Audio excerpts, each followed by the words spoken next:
So ఇందులో absorption అంటే రెండు పద్ధతులు ఉంటాయి. అబ్జార్ప్షన్ అంటే ఏంది, మీరు కేక్ బర్త్డే చేస్తారు కదా, మధ్యరాత్రి బర్త్డేలు చేయం కదా, చూసిరా చౌరస్తాలో నిలబడి ఏం చేస్తారు, కేక్ తెస్తారు, తెచ్చి ఇంత తింటారు, ఇంత పూసుకుంటారు. తిన్నదేమో అబ్జార్ప్షను, కడుపులోకి పోయింది అంటే లోపట్టుకోవాలి, ఇట్లా అబ్జార్ప్షను.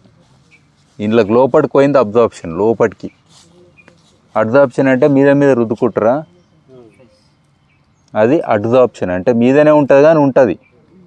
కేక్ ఎక్కడ పోలే కదా, ఉన్నట్టే కదా, మన మీద ఉన్నట్టే కదా, అంటే లాజికల్గా.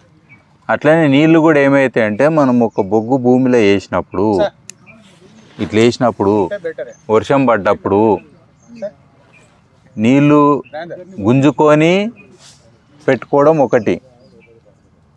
రెండోది దాని చుట్టూ కూడా తేమతోటి ఒక ప్రదేశాన్ని క్రియేట్ చేసుకొని ఉంటుంది.